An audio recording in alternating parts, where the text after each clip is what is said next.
اللهم صل على سيدنا محمد وعلى آل سيدنا محمد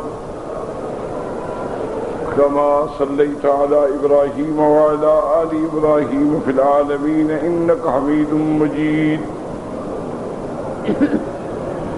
أعوذ بالله من الشيطان الرجيم. بسم الله الرحمن الرحيم.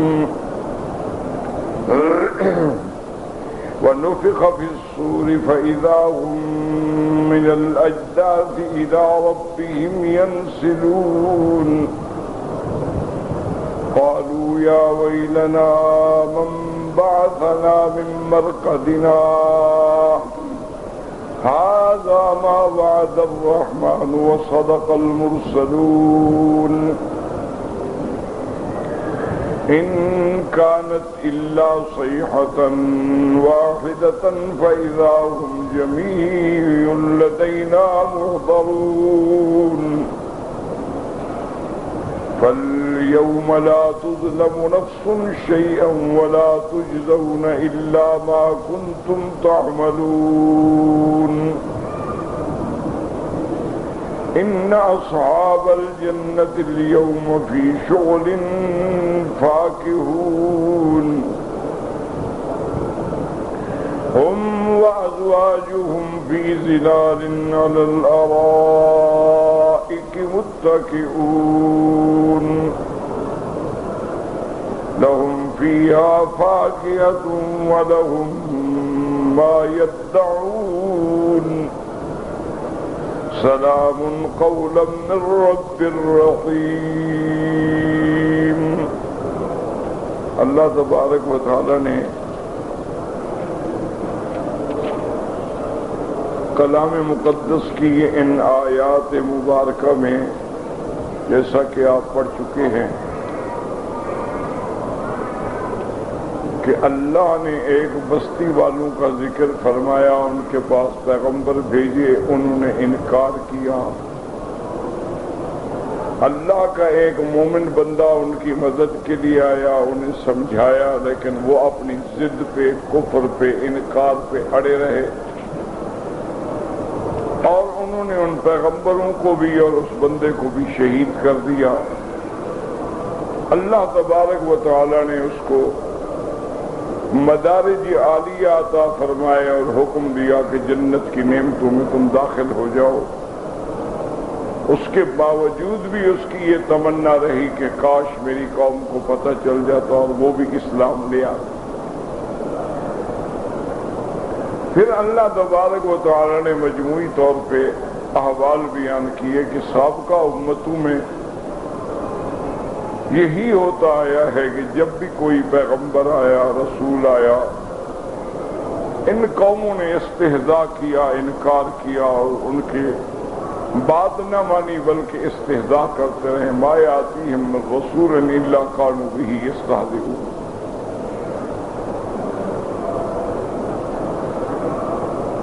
ان آیات کے ذکر کرنے کے بعد اللہ نے تنبیہ فرمائی کہ الم یروا کم اہلکنا قبلہم من القرون. کیا انہوں نے پہلی قوموں کو نہیں دیکھا کتنی ہم نے قومیں اور کتنی امتیں ہیں جنہوں نے انبیاء اور رسول کی تکذیب کی اور ہم نے ان کو ہلاک کر ڈالا. یہ اس سے بھی نصیحت نہیں پکڑتے اور ان کو یہ بھی پتہ نہیں وَإِن كُلٌّ لَمَّا جَمِيعٌ لَدَيْنَا مُحْضَرُونَ کہ ان سب نے ہماری دربار میں آ کے حاضر ہونا ہے. اس کے بعد پھر اللہ نے دلائل دیے تھے کہ اس بات معاد، جیسے میں نے عرض کیا تھا نا کہ 3 مسئلے ہیں، توحید، نبوت اور معاد. تو قیامت کا مسئلہ ذرا بہت مشکل ہے، اس لیے اللہ قرآن مقدس میں جہاں بھی قیامت کا ذکر آئے گا وہاں دلائل زیادہ ہوتے ہیں، چونکہ یہ مسئلہ ذرا ایسا ہے کہ جس کا تعلق عالم غیب سے جب تک اللہ کی رحمت نہ ہو کسی کو سمجھ نہیں آ سکتا. یہ محض عقل کی روشنی سے سمجھ نہیں آ سکتا جب تک ایمان کی روشنی، قرآن کی روشنی کا اضافہ نہ ہو. کیونکہ کوئی آدمی سمجھ نہیں سکتا کہ مرنے کے بعد کیسے عذاب ہوگا، مرنے کے بعد کیسے ثواب ہوگا، مرنے کے بعد کیسے سوال ہوگا، مرنے کے بعد کیسے اللہ راحت دیں گے یا کیسے اللہ قبر میں تکلیفیں دیں گے۔ بندہ تو مر گیا، روح اس کی نکل گئی، تکلیف کس کو؟ تو یہ چیزیں ایسی ہیں کہ جب تک عقل کی روشنی کے ساتھ ایمان کی روشنی نہ ملے یہ مسائل سمجھ نہیں آتے۔ ایمان کی روشنی مل جائے پھر مشکل ہی کوئی نہیں بھی۔ جب حضور نے فرما دیا بات ختم، اللہ کے نبی نے فرما دیا کہ جنت بھی ہے اور جہنم بھی ہے، اللہ کے نبی نے فرما دیا عذاب قبر ہے، اور فرمایا میں نے خود دیکھا کہ انہما لیعذبان وما یعذبان فی کبیر، ان دو قبر والوں کو عذاب ہو رہا ہے، اور عذاب بھی ایسی چیز میں ہو رہا ہے کہ جس کو یہ کوئی بڑا بھی نہیں سمجھتے تھے۔ ایک پیشاب کے قطروں سے نہیں بچتا تھا اور دوسرا چغلخوری کرتا، تو اللہ کے نبی نے اپنے آنکھوں سے دیکھا عذاب ہوتا۔ اسی طرح اللہ تبارک و تعالیٰ کے پیغمبر نے اپنے آنکھوں سے دیکھا۔ آپ نے فرمایا کہ جب میں لیلۃ المعراج لیلۃ الاسراء میں جا رہا تھا تو میں نے دیکھا کہ حضرت سیدنا موسیٰ علیہ السلام اخی موسیٰ قائما یصلی فی قبرہ، کھڑے ہیں اور قبر میں نماز پڑھ رہے ہیں۔ تو اللہ تبارک و تعالیٰ نے اگر ان کو یہ توفیق نہیں دی تو کھڑے ہونے کی پھر کیا ضرورت، لیکن فرمایا قائما یصلی فی قبرہ، کھڑے ہیں اور قبر میں نماز پڑھ رہے ہیں۔ بعض لوگ جو ہیں جو حیات انبیاء کا انکار کرتے ہیں وہ اس کا جواب یہ دے دیتے ہیں کہ یہ تو معجزہ ہے۔ معجزہ کس کا ہے؟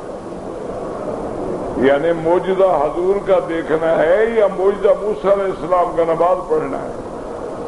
پہلے فیصلہ تو کرو نا کس کا معجزہ ہے، اور پھر یہ بھی فیصلہ کرو کہ معجزہ تو وہ ہوتا ہے کہ جب نبی بحیثیت نبی کے ایک دعویٰ کرے اور امر خارق کی عادت اس کے ہاتھوں پہ ظاہر ہو۔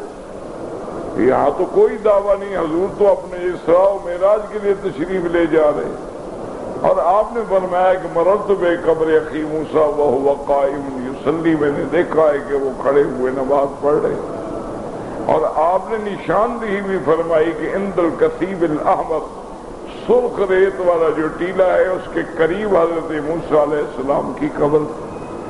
تو بہرحال میرے کہنے کا مقصد یہ ہے کہ یہ عالم برزخ، عالم آخرت، عذاب قبر، نعیم قبر، سوال جواب، یہ تمام مسائل عالم غیب سے تعلق رکھتے ہیں۔ یہ عقل سے گتھیاں نہیں سلجھائی جا سکتی، یہ کسی کے فہم سے مسائل حل نہیں ہو سکتے جب تک اللہ اس کو نور ایمان کی روشنی عطا نہ فرمائے، اللہ تبارک و تعالی اس کو قرآن پاک کی روشنی عطا نہ فرمائے۔ جب اللہ کے قرآن پر ایمان ہو تو قرآن کہتا ہے کہ فرعون کو جب ہم نے اس کے لشکر کے ساتھ غرق کیا، اغرقوا فادخلوا نارا، ادھر غرق ہوئے ادھر فوراً عذاب میں داخل ہو گئے، تو عذاب شروع ہو گیا۔ اسی طرح اللہ فرماتے ہیں النار یعرضون علیہا غدوا وعشیا ویوم تقوم الساعة وادخلوا آل فرعون اشد العذاب۔ تو معلوم ہوا کہ عذاب قبر الگ ہے اور اشد العذاب قیامت والا الگ ہے۔ اسی طرح قرآن پاک میں آتا ہے عذاب الادنی دون العذاب الاکبر، تو عذاب قبر جو ہے یہ عذاب الادنی ہے، اور قیامت کا عذاب جو ہے وہ عذاب الاکبر ہے۔ اللہ پاک ہمیں قبر سے بھی اور ہر عذاب سے بچائے۔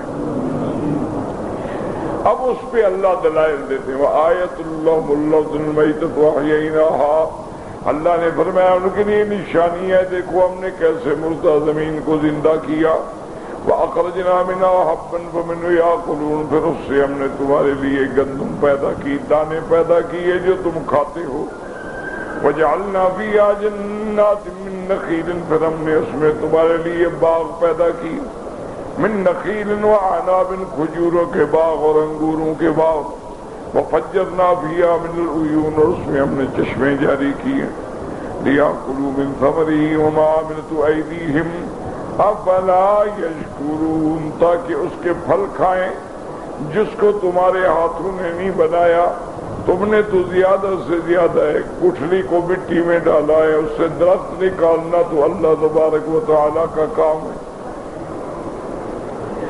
سبحان الذی خلق الازواج کلھا مما تنبت الارض ومن انفسهم ومما لا يعلمون۔ فرمایا پاک ہے اس کی ذات جس نے ہر چیز کے جوڑے بنائے، ہر مخلوق کے جوڑے، زمین سے جو چیزیں نکلتی ہیں اور تمہارے نفس سے اور ان چیزوں کو جو تم نہیں جانتے ہو، اللہ نے ہر چیزوں کا جوڑا بنایا ہے۔ جیسے انسانوں میں جوڑے ہیں، یعنی انسان کے اندر ذکر و انثى ہے، اسی طرح ہر چیز میں جوڑا ہے۔ وآیۃ لہم اللیل نسلک منہ النہار فاذا ھم مظلمون۔ اور اللہ نے فرمایا میری قدرت کی نشانیوں اور اس بات معاد کی علامتوں میں سے یہ نشانی ہے کہ ہم رات کے اوپر سے روشنی کی چادر کو ہٹا دیتے ہیں، پھر رات آ جاتی ہے۔ والشمس تجری لمستقر لہا، اور سورج اپنے جائے قرار کی طرف چل رہا ہے۔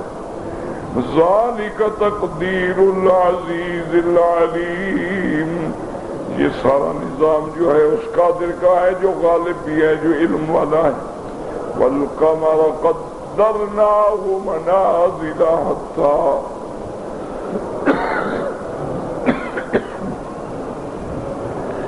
حتی عاد کالعرجون القدیم، اور چاند کی بھی ہم نے منازل بنائی ہیں، وہ اپنے منازل میں چلتا ہے، پہلے ہلال ہوتا ہے، قمر ہوتا ہے، بدر ہوتا ہے، پھر گھٹتے گھٹتے گھٹتے ایسے رہتا ہے جیسے ایک بوسیدہ ٹہنی۔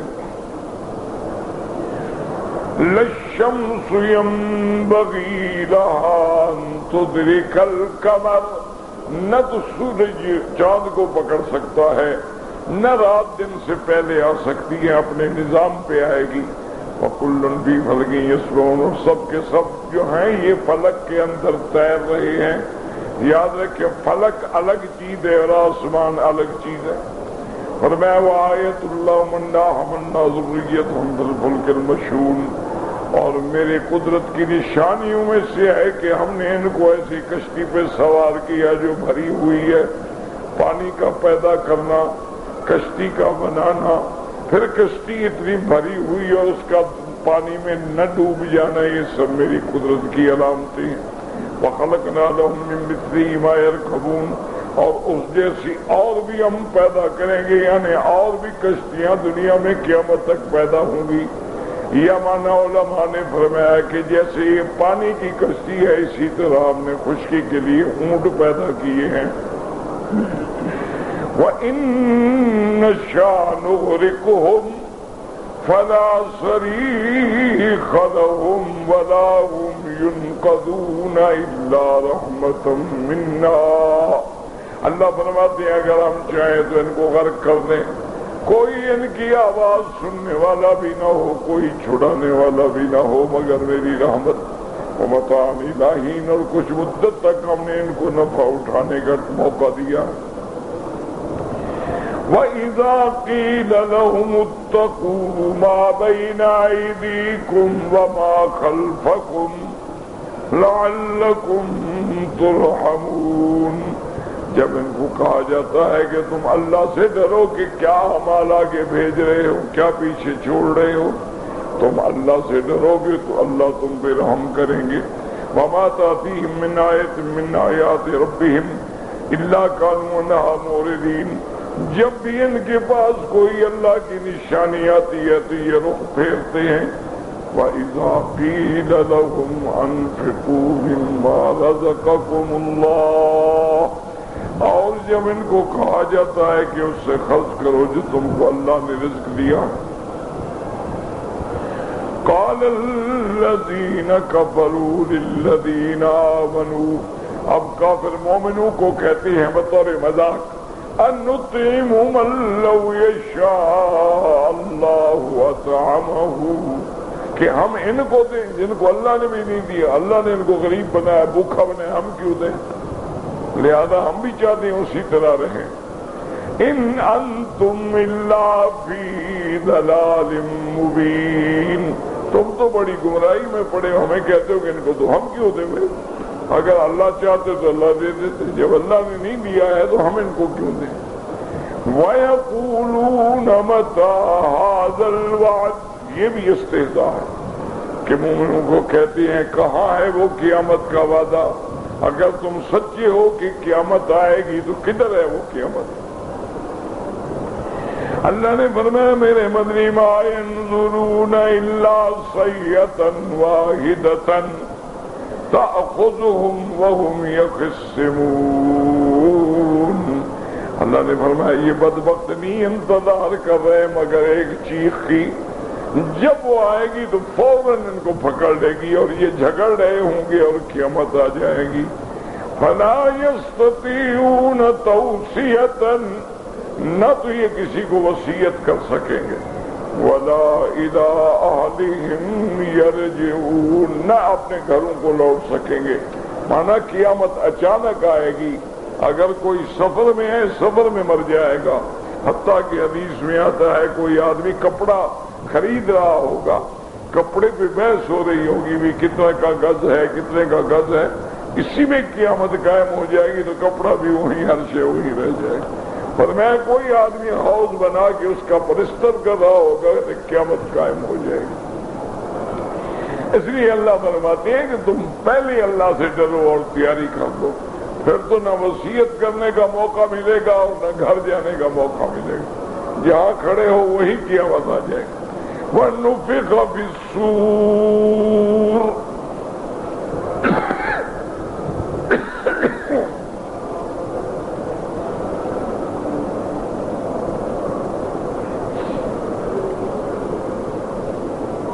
وَنُفِخَ فِي الصُّورِ فَإِذَا هُم مِّنَ الْأَجْدَاثِ إِلَىٰ رَبِّهِمْ يَنسِلُونَ. یاد رکھیں کہ سور جو ہے یہ حقیقت ہے، یعنی یہ کوئی مثال نہیں. کیونکہ بہت سارے لوگ جو ہے نا جی اللہ رحمت کرے، ایک تو آپ دعا نہیں کرتے، مجھے کئی دن سے تکلیف ہے، آپ دیکھ رہے ہیں میں محض آپ ساتھی لوگ آتے ہیں جمعہ کے دن تو میں نے کہا میں اپنے آرام کے لیے ان کو اللہ کے قرآن سے محروم کروں، اچھی بات نہیں ہے.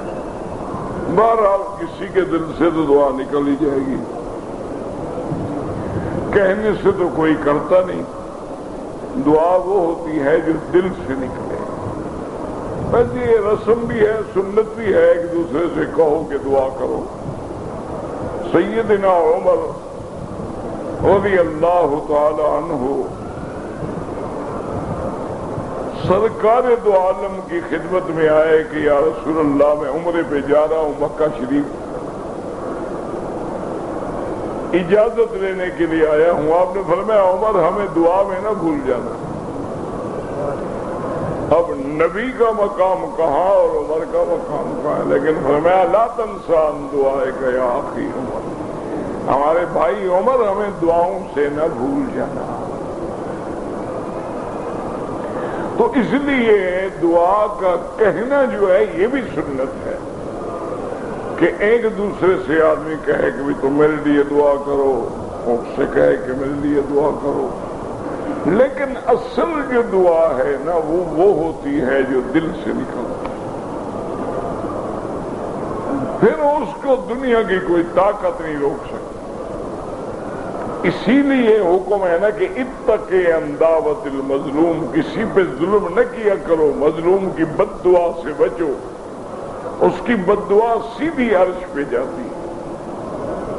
اسی لیے حدیث میں آتا ہے کہ جب والدین اپنی اولاد کو بد دعا کریں وہ فوراً لگ جاتی ہے. کیونکہ سیدھی بات ہے کہ کوئی والد اپنی اولاد کو بد دعا کیوں کرے گا؟ اس وقت کرے گا جب مجبور ہو جائے گا. جب مجبور ہو کے دعا کرے گا وہ دل سے نکلے گی، دل سے نکلے گی تو فوراً اثر کرے گا. اس لیے یہ اکثر اولادوں کو ہم خود بھی تباہ کر دیتے ہیں. ہمارے ہاں دیہاتوں میں دیکھا نہیں آپ نے، چھوٹا بچہ ہوگا کوئی بات کرے گا تو ماں کہے گی لعنت ہو، لاکھ لعنت ہو تم پہ، بڑا نام ہو رہا، بڑا ذلیل ہے، مرتا بھی نہیں ہے، گرتا بھی نہیں ہے، گردن ٹوٹے. کسی وقت لگی دعا کیا پھر بیٹھے رو رہی ہے. وہ بد دعائیں تو تم نے خود دی ہیں، اب رونے کا کیا فائدہ ہے؟ تو بہرحال اگر یاد آ جائے تو دعا کر دیا کریں. اللہ عالم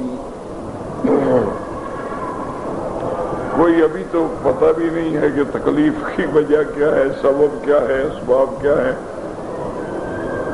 بہرحال اصل سبب تو میرے گناہ ہیں۔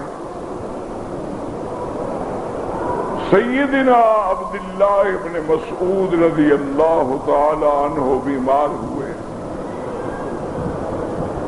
جلیل القدر صحابی ہے۔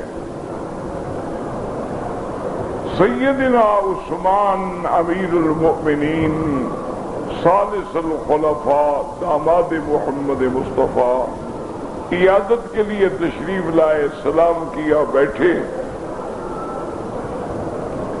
پوچھا بماذا تشتکی، عبداللہ تمہیں کیا تکلیف ہے؟ فرمایا ذنوبی، میرے گناہوں کی تکلیف ہے۔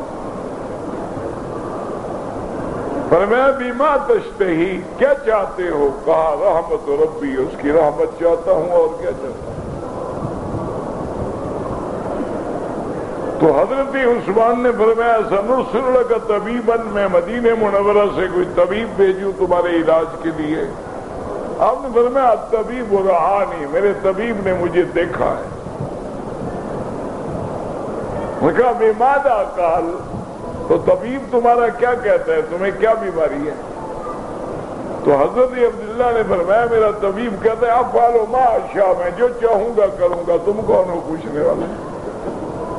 انہوں نے کہا طبیب تو خدا ہے نا، شفا دینے والا۔ انہوں نے کہا وہ کہتے ہیں میں جو مرضی ہے میری میں کروں گا۔ تو حضرت عثمان بڑے متاثر ہوئے، انہوں نے کہا اچھا عبداللہ ابن مسعود، میں چاہتا ہوں کہ بیت المال سے تمہارے لیے کچھ پیسے بھیج دوں۔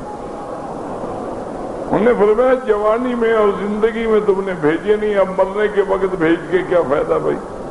اب جب میں مر رہا ہوں تمہارے پیسوں کو کیا کروں گا؟ انہوں نے کہا اللہ کے بندے، تمہاری بیٹیاں ہیں، بچیاں ہیں، ان کے کام آ جائیں گے۔ فرمایا بیٹیوں کو میں نے سورۃ الواقعہ یاد کرا دی ہے، ان کو کبھی ضرورت نہیں پڑے گی، تمہارے پیسوں کی مجھے ضرورت نہیں۔ لوگ تھے ہم کا، بڑے لوگ تھے، اور آپس میں پیار بھی تھا، حجتیں بھی تھیں، ناراضگی بھی تھی، باتیں بھی تھیں، عجیب عجیب واقعات ہوتے۔ ایک دفعہ حضرت ابو بکر، حضرت عمر، حضرت علی تینوں کٹھے جا رہے۔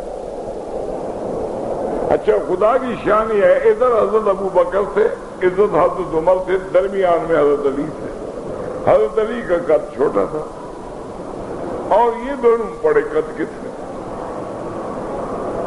تو حضرت عمر نے بڑا محبت سے مزاح کی، کہا کہ علی تم ہم دونوں کے درمیان میں ایسے نظر آ رہے ہو جیسے لنا دو لام کے درمیان میں نون ہوتا ہے۔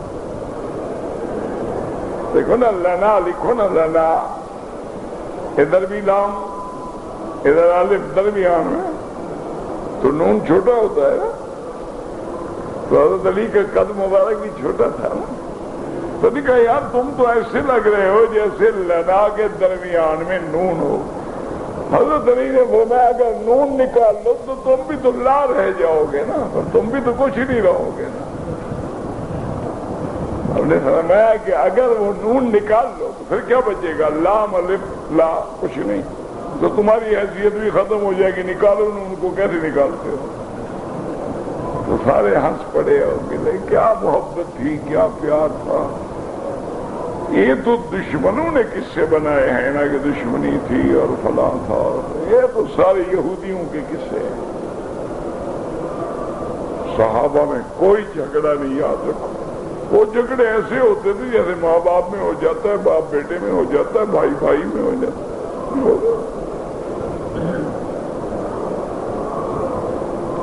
ساری کا ایمان سے کہیں اللہ کے گھر میں بیٹھے ہو، کہہ دو الحمدللہ، یہ بھی اس کا شکر ہے نا۔ ہمارے کتنے بھائی اب شراب خانے میں بیٹھے ہوں گے، کتنے بھائی فلم پہ بیٹھے ہوں گے، یہ شکر نہیں کہ تم کعبے میں بیٹھے ہو، قرآن سن رہے ہو، اللہ کے گھر میں بیٹھے ہو۔ اللہ اکبر، سارا دنیا ایک طرف ہو، اللہ کا قرآن ایک طرف ہو تو سچا کون ہوگا؟ قرآن تو کہتے رحماء بینہم، وہ تو آپس میں مہربان تھے، پھر جھگڑا کیا مطلب؟ قرآن کہتا ہے کہ صحابہ آپس میں مہربان،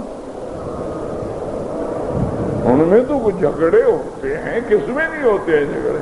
حضرت موسیٰ ہارون علیہ السلام میں نہیں ہو گیا، غصے میں آ گیا، داڑھی پکڑ لی، نبی ہے ہارون، نبی ہے، موسیٰ علیہ السلام نبی ہے، داڑھی پکڑ کے مارا ہے، یہ ہوتے ہیں، اس میں کیا ہے؟ پھر وہی موسیٰ علیہ السلام رو بھی رہے، اللہ تغفر لی وترحمنی، اللہ ہمیں معاف نہ کیا ہم تو گئے، یا اللہ لا املک الا نفسی واخی، اللہ میرا زور تو مجھ میں چلتا ہے یا بھائی میں چلتا ہے، اور تو ہمارے ساتھ کوئی نہیں۔ پھر وہی موسیٰ علیہ السلام رو بھی رہے، تو میرا بھائی یہ باتیں ہوتی ہیں، لیکن دشمنوں نے، یہودیوں نے ان میں مثالیں لگا لگا کے امت محمد مصطفیٰ کو لڑانے کے لیے یہ مسائل پیدا کیے ہیں۔ کہیں حضرت علی کا گروپ بنا دیا ہے، کہیں حضرت عثمان کا گروپ بنا دیا، کہیں اماں کو بیٹے سے لڑا دیا، بی بی عائشہ اور علی کی لڑائی ہو گئی، کہیں آپس میں سکے چچے کے بیٹوں کو حضرت علی اور حضرت معاویہ کو لڑا دیا۔ یہ ہوتا ہے اور قیامت تک ہوتا جائے گا۔ تو اب یاد رکھیں کہ سور جو ہے یہ کوئی افسانہ نہیں، جیسے بعض لوگوں نے قرآن کی تفسیر لکھی ہے نا جی، قرآن میں ایک جگہ آتا ہے نا وَرَفَعْنَا فَوْقَهُمُ الطُّورَ، اللہ فرماتے ہیں کہ بنی اسرائیل پہ ہم نے کوہ طور پہاڑ اٹھا کے اوپر رکھا، تو اس مفسر بیچارے نے لکھا ہے کہ گویا ان کو ایسے محسوس ہوتا تھا جیسے ہم کہیں کہ بھائی مجھ پہ تو پہاڑ غم کا ٹوٹ پڑا ہے، تو کوئی پہاڑ تھوڑا ہوتا ہے، وہ تو محاورہ ہوتا ہے کہ بھی ہم پہ تو غم کے پہاڑ ٹوٹ پڑے۔ اس نے کہا یہ جو اللہ نے کہا ہے نا کہ ہم نے بنی اسرائیل پہ کوہ طور پہاڑ کو اٹھا کے ان کے اوپر کھڑا کر دیا، لگا یہ محاورہ ہے، حقیقت نہیں ہے۔ اب مفسر تھا بیچارہ، اللہ بخشے، مر گیا، اس غریب کو یہ بھی پتہ نہیں تھا کہ رفع اس کے بعد نا، اس کے بعد فوقہم کی ترکیب ہو تو حقیقت ہوتی ہے، افسانہ نہیں ہوتا۔ پتہ نہیں تھا بیچارے نے، مطالعے سے تو عالم بنا تھا، جو لوگ مطالعے سے بنتے ہیں نا پھر وہ یہی ٹھوکریں کھاتے ہیں، استاد تو ہے کوئی نہیں نا جو موقع پہ غلطی ٹھیک کر دے۔ مطالعہ کرتے گئے اسٹڈی کرتے گئے، کتابیں پڑھتے گئے، تفسیریں دیکھتے گئے، اب پتہ تو ہے نہیں بیچاروں کو کہ بھی رفع کیا ہوتا ہے، رفع حقیقی کیا ہوتی ہے، رفع رتبی کیا ہوتی ہے، رفع معنوی کیا ہوتی ہے، رفع کا صلہ نہ ہو، رفع کا صلہ الہ ہو تو کیا معنی ہوتا ہے؟ اس بیچارے نے پڑھا ہی نہیں کبھی، وہ غریب کیا کرے؟ پھر قرآن کے مفسر بن جاتے ہیں، اللہ معاف کرے۔ اب جس دیکھو وکیل کو وہ کہتے جی میں تفسیر لکھ رہا ہوں، کسی ڈاکٹر صاحب سے پوچھو وہ بھی کہہ رہے ہیں میں تفسیر لکھ رہا ہوں، فتوے دیتی ہیں 3 طلاق، 1 طلاق، 2 طلاق، 3 طلاق، وہ تمہیں تو اپنی بیوی کی طلاق کا پتہ مسئلہ بھی نہیں آتا، تمہیں تو یہ بھی پتہ نہیں کہ طلاق کا لفظ جو ہے اس کا کیا معنی ہے۔ کھڑے ہو جائیں۔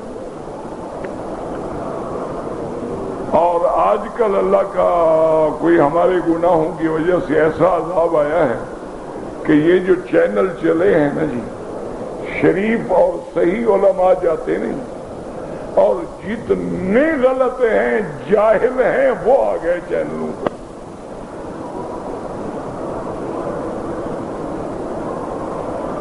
چن چن کے جاہل بٹھایا ہوا، ایک سے ایک بڑا جاہل بیٹھا ہے چینل پہ. بس ان کے لباس دیکھو جناب، روزانہ نیا لباس، نیا تمطراق، 10-10 ہزار روپے کے جوڑے، اور پگڑیوں میں کلپ لگے ہوئے، اور ماشاءاللہ ایسی ایکٹنگ سے بیٹھے ہوتے ہیں کہ بھئی کوئی تمہارا فلم سٹار کیا ایکٹنگ کرے گا.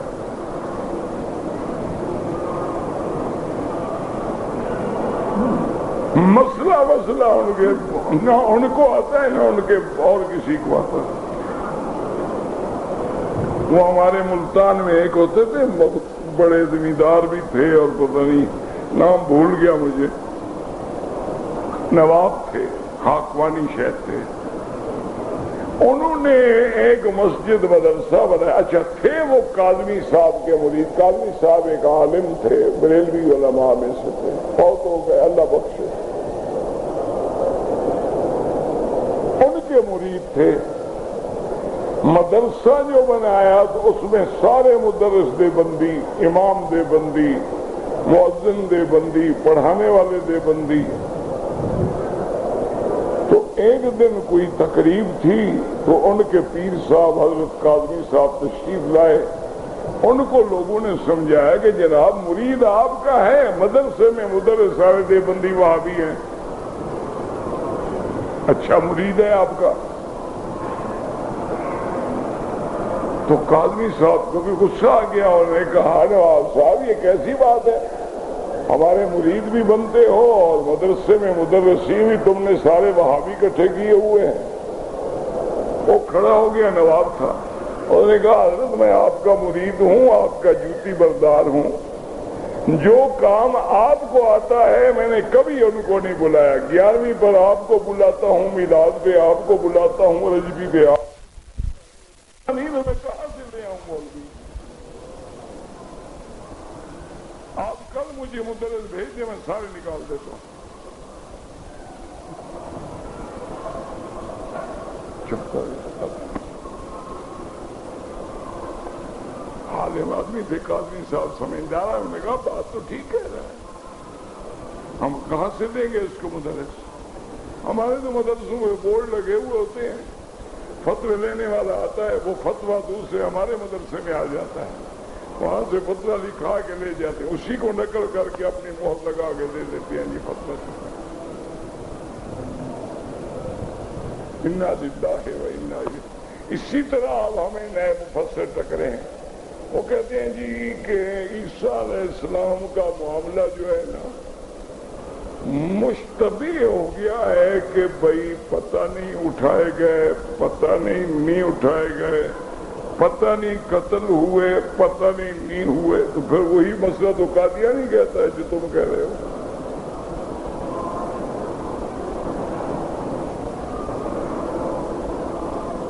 اس بیچارے کو یہ پتہ نہیں نا کہ بل رفعہ اللہ الیہ. رفع کا صلہ الہ ہو تو کیا معنی ہوتا ہے؟ وَرَفَعْنَاهُ مَكَانًا عَلِيًّا. اگر ہاں ہو تو پھر کیا معنی ہوتا ہے؟ وَرَفَعْنَا لَكَ ذِكْرَكَ. انہوں نے محنتیں کی جو فوت ہو گئے، دعا کریں اللہ ان کی مغفرت فرمائے، اور جو زندہ ہیں اللہ ان کو ہدایت کہ وہ کسی عالم سے رجوع کریں، اپنی ہر بات ان کے سامنے رکھیں کہ حضرت یہ مسئلہ مشکل ہے، یہ مسئلہ مشکل ہے، یہ مسئلہ مشکل ہے، یہ مسئلہ مشکل ہے، اس کا حل کریں. علماء تو پھر اللہ نے ان کو تو پھر علم دیا ہوتا ہے نا، ان کا تو شرح صدر ہوتی ہے، اللہ سینہ کھول دیتا ہے.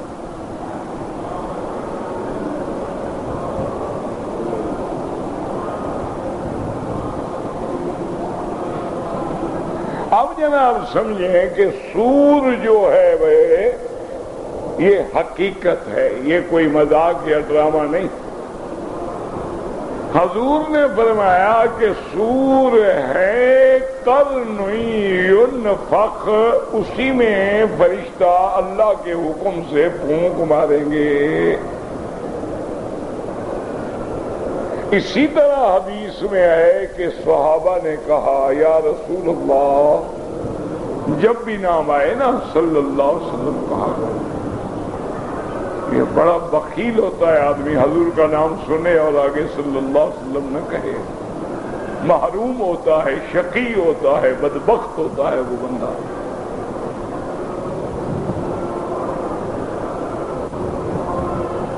انہوں نے آگے عرض کیا کہ یا رسول اللہ صلی اللہ علیہ وسلم،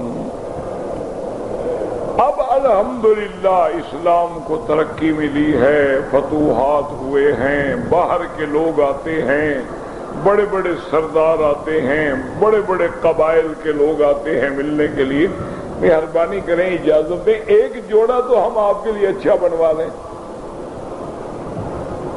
تاکہ جب باہر کا کوئی آدمی ہے اس دن تو اچھا جوڑا پہن کے بیٹھے، آپ تو بالکل سادہ کپڑے پہنتے ہیں۔ حضور نے فرمایا کہ ان اسرافیل واضع فاہ رافع بصرہ الی السماء متی یؤمر ینفخ، فرمایا اس فرشتے نے سور پہ منہ رکھا ہوا ہے، آنکھیں اوپر اٹھی ہوئی ہیں کہ اللہ کا کب حکم ہوتا ہے کہ سور پھونک دوں، جب ہمیں پتہ ہی نہیں ہے تو پھر جوڑے بنانے کی کیا ضرورت ہے؟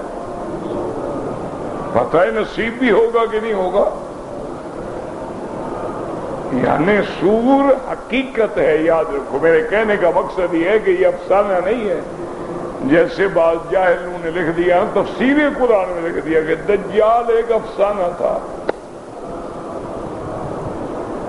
انا للہ و انا الیہ راجعون، انا للہ و انا الیہ راجعون۔ اور حضور صلی اللہ علیہ وسلم کو بھی پتہ نہیں تھا، کیا کریں؟ بہرحال یعنی سمجھیں کہ سور حقیقت ہے، اللہ کے حکم سے اسرافیل فرشتے کی ڈپٹی ہے، جیسے اللہ نے جبرائیل، میکائیل، اسرافیل، عزرائیل یہ 4 فرشتوں کے سردار ہیں، تمام فرشتے جو ہیں ان سے افضل یہ 4 ہیں، ان کے بعد فرشتے حملۃ العرش ہیں، ان کے بعد اللہ کے فرشتے ہیں جو سدرۃ المنتہا پہ ہیں، ان کے بعد اللہ کے فرشتے ہیں جو سیاحین فی الارض ہیں، ان کے بعد اللہ کے فرشتے ہیں جو حفظہ ہیں، ان کے بعد اللہ کے فرشتے ہیں جو کرامن کاتبین ہیں، ان کے بعد اللہ کے فرشتے ہیں جو اللہ کے حرم میں اترتے ہیں، ان کے بعد اللہ کے فرشتے ہیں جو دن کو ڈیوٹی کرتے ہیں، اور ایسے فرشتے ہیں جو رات کو ڈیوٹی کرتے ہیں، ان کے بعد ایسے فرشتے ہیں جو صرف لیلۃ القدر میں اترتے ہیں، ان کے بعد ایسے اللہ کے فرشتے ہیں جو اللہ کے کعبے میں جو آسمانوں پہ اس کا طواف کرتے ہیں، 70,000 فرشتہ روزانہ طواف کرتا ہے، اور جو ایک طواف کرے قیامت تک اس کو پھر نمبر نہیں ملتا۔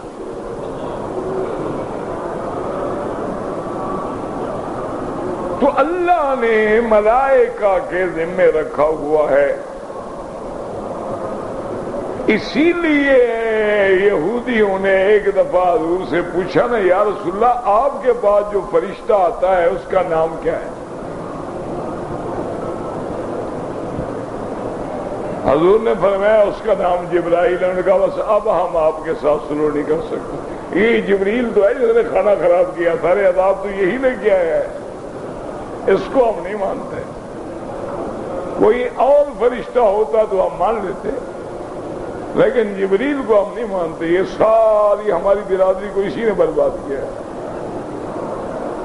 تو اللہ نے فرمایا کہ جو جبریل اور میکائیل کا دشمن ہے وہ دراصل اللہ کا دشمن ہے، وہ تو میرے حکم سے آتے ہیں، ان کی کیا طاقت ہے کہ وہ آ جائیں؟ اسی طرح ملک الموت ہے، اس کے ذمہ ہے قبض کرنا، اسرافیل کے ذمہ ہے سور پھونکنا۔ اب سور کتنے ہوں گے؟ یاد رکھو 2 ہوں گے، ایک سور پھونکیں گے اس کا نام ہوگا نفخہ صعق، ساری دنیا فنا ہو جائے گی، جو جہاں کھڑا ہے مر گیا۔ اس کے بعد 40 سال کا عرصہ گزرے گا، بعض کہتے ہیں 40 دن، پھر اللہ حکم دیں گے وہ دوبارہ سور پھونکیں گے، تو اب ہر مخلوق جہاں جہاں دریاؤں میں ہے، سمندروں میں ہے، پہاڑوں میں ہے، غاروں میں ہے، آگ میں ہے، قبروں میں ہے، سب کھڑے ہو جائیں گے۔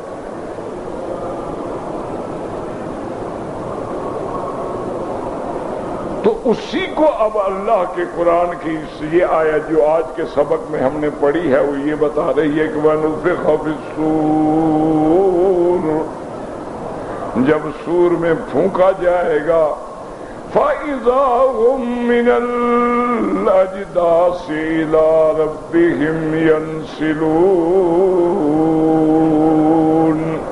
اجداث جدس کی جمع معنی قبر، پھر وہ اپنی قبروں سے جلدی جلدی نکلیں گے۔ یاد رکھیں یہاں ہے نکلنا، جلدی دوڑیں گے، ینسلون مانا جلدی جلدی معاشر کی طرف۔ اور دوسری جگہ قرآن کہتے ہیں وَنُفِخَ فِي الصُّورِ فَإِذَا هُمْ قِيَامٌ يَنظُرُونَ، جب سور پھونکا جائے گا اپنی قبروں میں کھڑے ہوں گے، تو یہ دونوں تعارض نہیں، پہلے کھڑے ہوں گے پھر بھاگیں گے۔ قالوا یا ویلنا من بعثنا من مرقدنا، کہیں گے ہائے کاش کس نے ہمیں جگا دیا ہے، جہاں ہم پڑے تھے وہی زیادہ بہتر تھا۔ یاد رکھیں اصل بات یہ نہیں کہ کافروں کو عذاب نہیں ہو رہا، جب وہ جہنم کا عذاب دیکھیں گے تو قبر کا عذاب بھول جائے گا، وہ سمجھیں گے کہ وہ تو یار بڑی مزے والی بات تھی، وہ تو ٹھیک تھے، وہاں تو پھر بھی ہم بہتر تھے۔ تو جواب دیا جائے گا ھذا ما وعد الرحمن وصدق المرسلون، تمہارا اٹھنا جو ہے یہ وعدہ ہے اس رحمان کا جس نے فرمایا تھا کہ تم نے اٹھنا ہے۔ اچھا یہاں بھی صفت رحمان ہے کہ وہ تو رحمان ہے لیکن تم نے نافرمانی کی۔ وَصَدَقَ الْمُرْسَلُونَ، اور انبیاء نے سچ کہا، إِن كَانَتْ إِلَّا صَيْحَةً وَاحِدَةً فَإِذَا هُمْ جَمِيعٌ لَدَيْنَا مُحْضَرُونَ، فقط ایک آواز، پھر سب کے سب اللہ کے دربار میں حاضر۔ فَالْيَوْمَ لَا تُظْلَمُ نَفْسٌ شَيْئًا، اللہ فرماتے ہیں آج کسی پہ ذرے کے برابر بھی ظلم نہیں ہوگا۔ وَلَا تُجْزَوْنَ إِلَّا مَا كُنْتُمْ تَعْمَلُونَ، اور تمہیں نہیں بدلہ دیا جائے گا مگر اس کا جو تم نے عمل کیا ہے، اسی کے مطابق تمہیں سزا و جزا ملے گی، اس کے علاوہ کوئی تم پر زیادتی نہیں ہوگی۔ اللہم اجرنا من النار، اللہم انا نعوذ بک من عذاب القبر ومن فتنة المسیح الدجال ومن فتنة المحیا وفتنة الممات، اللہم اشفنا واشف مرضانا ومرضى المسلمین۔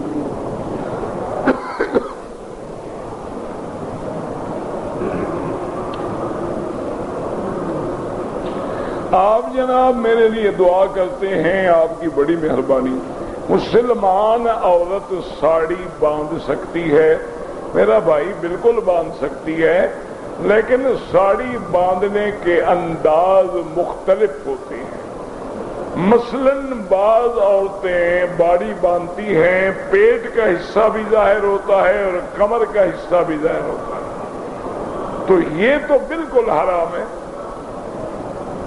اگر ساڑی باندھے اور انسانوں کی طرح باندھے تو بڑا ساتر لباس ہے، سر سے لے کر پاؤں تک آدمی چھپا ہوتا ہے، کوئی بات نہیں، مسلمان بھی باندھ سکتے۔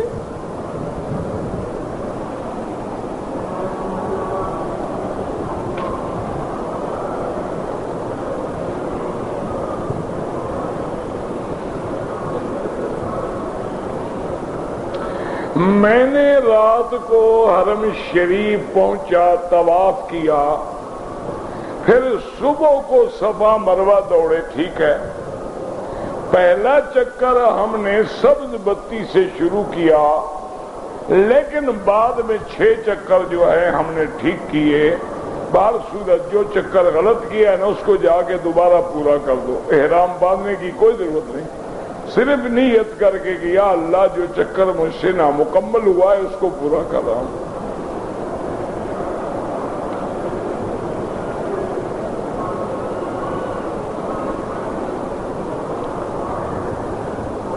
اگر کوئی عورت عمرے پہ آئے یا حج پہ آئے، واپس جانے کے وقت میں حیض آ جائے، طواف الوداع معاف ہوتا ہے۔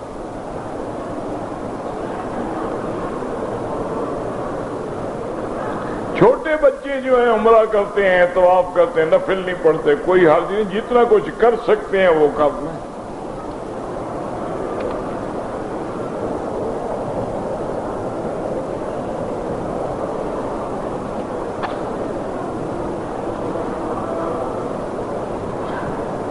بہرحال کہتے ہیں جی کہ میں نے مدینہ منورہ کے میقات سے احرام باندھا، راستے میں کھانا کھایا تو صابن سے ہاتھ دھو لیا، 1-2 ریال خیرات کر دیں اور کوئی، کیونکہ فوراً دھو لیا نا، اتر گیا نا۔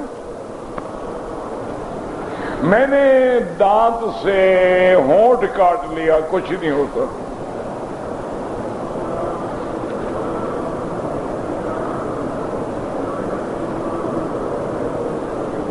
انڈیا کا رہنے والا ہوں، ٹور وغیرہ یعنی جو حاجیوں کے عمرے کے وفد لاتے ہیں، اس لیے بار بار مجھے آنا جانا پڑتا ہے، تو بار بار آنے جانے والے کے لیے عمرہ نہ کرے تو معاف ہے۔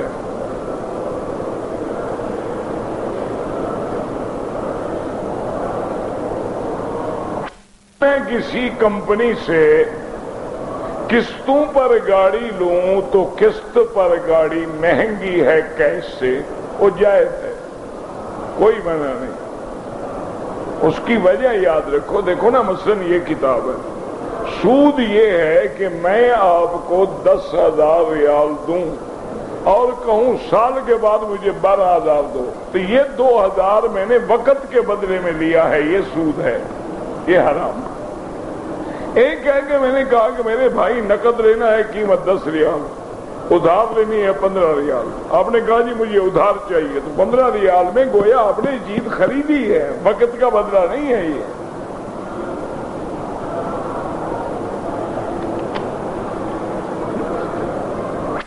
شوگر کا مریض ہوں، یادداشت بھی میری صحیح نہیں ہے، عمرہ میں نے کیا ہے لیکن سر نہیں منڈوایا، کھانا تو نہیں بھولتے روز؟ نہیں، کبھی ایسا ہوا ہے کہ آپ نے کھانا 2-3 دن بھول گئے ہوں؟ یہ آپ نے طواف کر لیا، اس وقت بھی شوگر نے کچھ نہیں کہا، صفا مروہ دوڑ لیا، اس وقت بھی آپ کی یادداشت ٹھیک رہی، سر منڈانے پہ یادداشت خراب ہو گئی۔ اب جناب سر بھی منڈائیں، ایک بکری دم بھی ادا کریں، پھر انشاءاللہ مجال ہے یادداشت خراب ہو، شوگر بھی لیول پہ آ جائے گی۔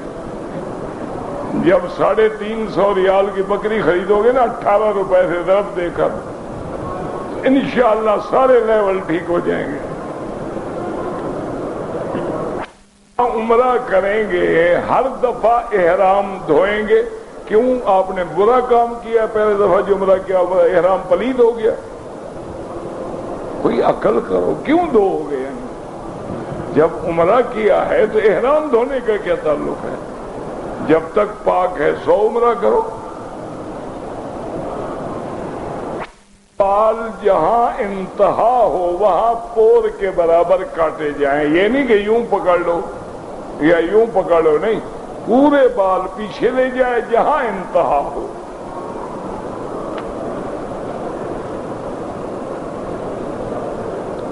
اگر میرا بھائی عمرے کے لیے پاکستان سے آیا، اس کے عمرے کے بعد میں نے اس کا سر اگر اس طرح سے صاف کیا، ٹھیک ہے، وہ نہیں کرے تم کرو، خود کرے، کوئی مسئلہ نہیں، بال ہی اتارنے ہیں، کوئی اتارے۔ پہلی دفعہ میں نے حجر اسود کی طرف سینہ کر کے طواف شروع کیا، باقی چکروں میں سینہ نہیں کیا، کوئی حرج نہیں، بالکل ٹھیک ہے۔ اب اتنا بڑا تو میں نہیں پڑھ سکتا جناب، یہ تو انشاءاللہ جب فارغ ہوں گے پھر پڑھیں گے۔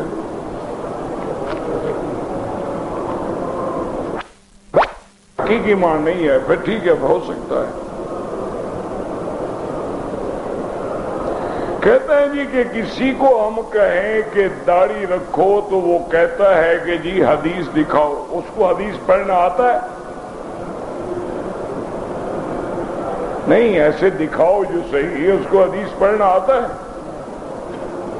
بس عادت ہے، ورنہ ایک حدیث نہیں کئی حدیثیں، اعف اللحا وقص الشوارب، کوئی ایک حدیث ہے؟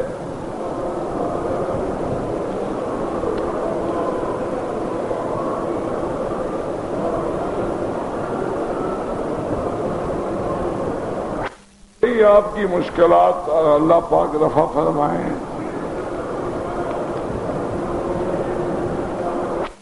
جب نماز پڑھتے رہے آپ گنتے جائیں، کوئی عقل کی بات، یہ مسئلہ ہے، میں ذمہ دار ہوں، گنتا رہوں۔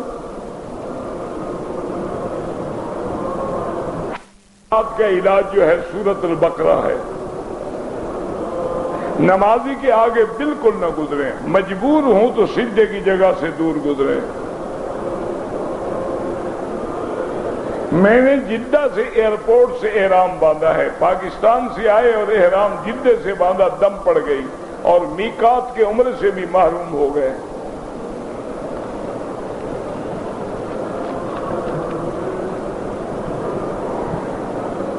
خالو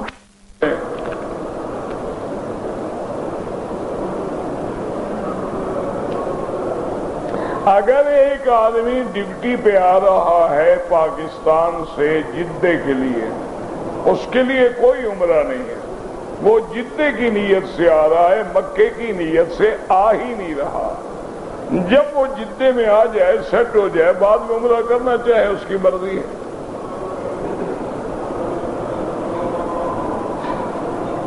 5 سال یا 8 سال کے بچوں کو تو ویسے بھی احرام باندھنا ضروری نہیں ہوتا، لیکن ماں باپ اگر بندوا دیں اور ساتھ نیت بھی کر دیں تو ماں باپ کو بھی پورا عمرہ ملتا ہے اور بچے کو بھی پورا عمرہ ملتا ہے۔ کہاں ہے وہ سوال؟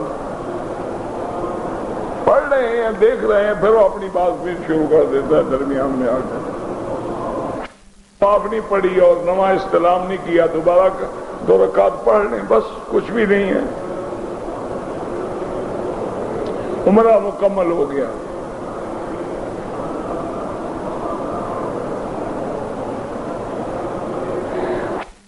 بلیڈنگ 4 دن ٹھیک رہی، بعد میں دوبارہ شروع ہو گئی۔ آپ کی عادت کتنے دن ہے؟ 6 دن ہے، 7 دن ہے؟ جب تک وہ عادت کے دن پورے نہ ہوں آپ کا حیض شمار ہوگا، چاہے بند ہو چاہے آ رہا ہو۔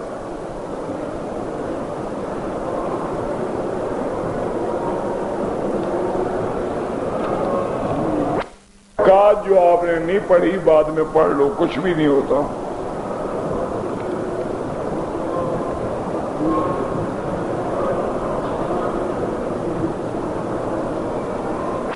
میں کام کرتا ہوں، اگر شرکا کے آدمیوں کے لیے باہر سے پرائیویٹ بس مدینے کے لیے کروں، فی کس 5 ریال لوں، بالکل حرام ہے۔ یعنی تم حاجی بھائی کمپنی کا ملازم ان کے لیے بس لے کے اس سے 5 روپے کیوں لے رہے ہو؟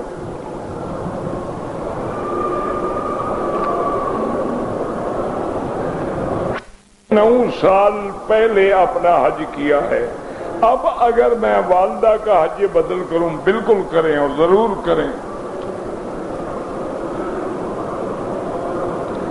جب ظہر کی نماز کی اذان ہوتی ہے اس سے 10 منٹ پہلے دیوال شروع ہو جاتا ہے۔ اگر کسی آدمی کو امام بن کے نماز پڑھانی پڑ جائے تو کیا نیت کرے؟ یہی کہ میں بحیثیت امام نماز پڑھا رہا ہوں، اور کیا نیت کرے گا؟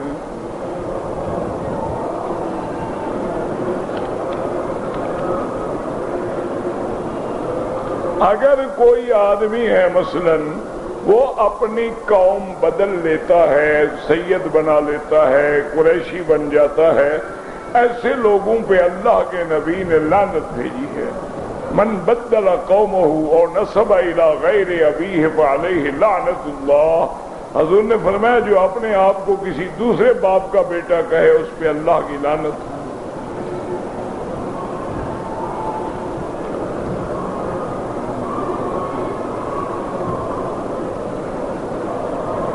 ایک آدمی کی میں نے بیعت کی تھی، وہ فوت ہو گئے ہیں، اب کوئی اور اللہ والا صحیح آدمی ملے، متبع کتاب و سنت ہو، بیعت کر لیں۔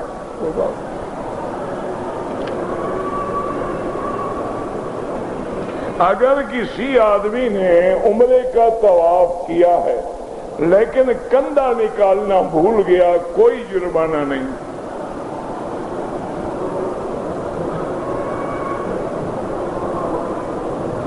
میں نے حج کے دنوں میں مدینہ منورہ میں 40 نمازیں پڑھی تھیں۔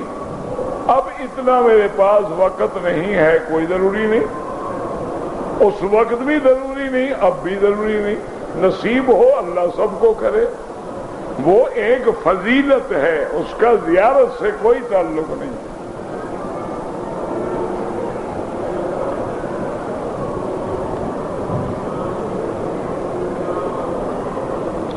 اگر عورت کو صرف معمولی سا داغ لگے پھر تسلی کر لے کہ بھئی کیا اس کے یہ ایام ماہواری کے شروع ہو گئے ہیں، اگر انہی دنوں میں ماہواری آتی ہے تو پھر احتیاط کرے، گویا ہے شروع ہو گیا اس کا۔ اگر یہ ایام نہیں ہے تو بعض اوقات مکے مدینے میں سفر میں دوڑنے سے گرمی کی وجہ سے بھی اس قسم کے داغ لگ سکتے ہیں، پھر نماز پڑھ سکتی ہے۔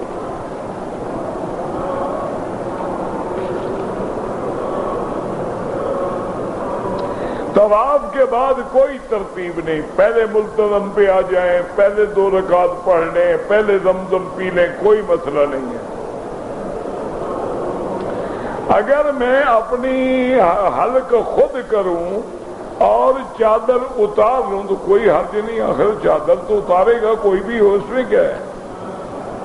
چادر اتارنے سے عمرہ اتر جاتا ہے۔ یہ عجیب دماغ ہیں لوگوں کے، یعنی آدمی طواف کرو چادر گر جائے تو عمرہ تو گر گیا، خلاص السلام علیکم۔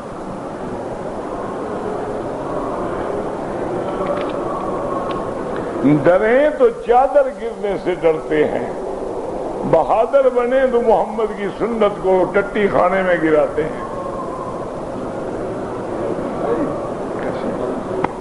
احتیاط ہے، احرام کی چادر سے ڈر ہے، وہ شرم نہیں آتی کہ صبح گندی نالی میں بال پھینک رہے ہو سنت رسول اللہ کے۔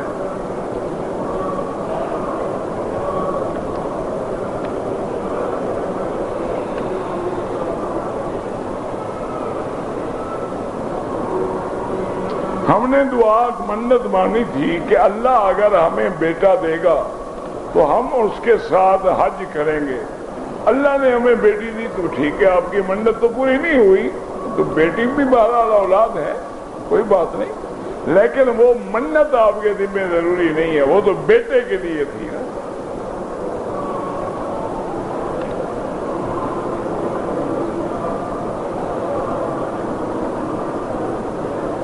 ہم نے اپنی نواسی کو عمرہ کرانے کا وعدہ کیا تھا، ابھی اس کی شادی بھی نہیں ہوئی، اس کی کچھ نافرمانیاں بھی ہیں تو ہم نے ارادہ بدل لیا۔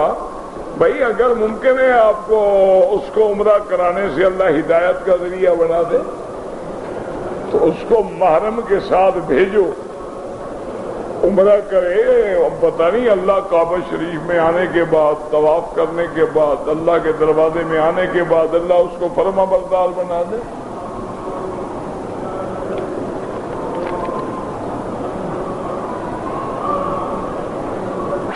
پیدا ہو تو فوراً بال نہیں اتارنے چاہیے، 7ویں دن سنت ہے کہ بال اتارے جائیں، ان کا وزن کیا جائے۔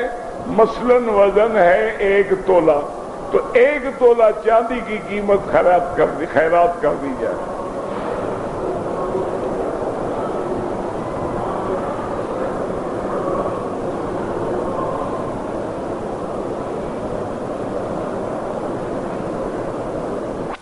واللہ میں اللہ سے دعا کرتا ہوں کہ اللہ آپ کی روح مبارک کو حرم میں قرآن پڑھاتے ہوئے قبض کرے. بڑی مہربانی، جزاک اللہ بھائی. مرنا تو ہے تو اللہ شان والی موت دے.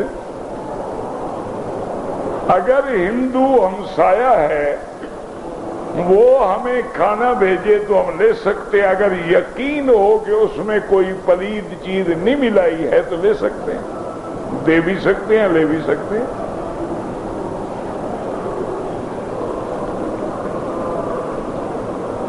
میری بچی کا نام حماسہ ہے، ٹھیک ہے جی، جو مرضی ہے رکھیں.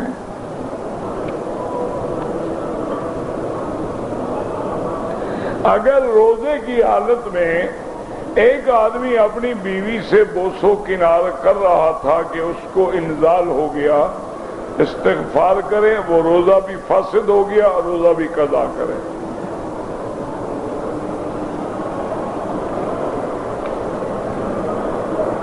اگر روزے کی حالت میں بیوی سے جماع کر لے تو پھر جناب یا تو ایک غلام آزاد کرے یا 60 مسکینوں کو کھانا کھلائے.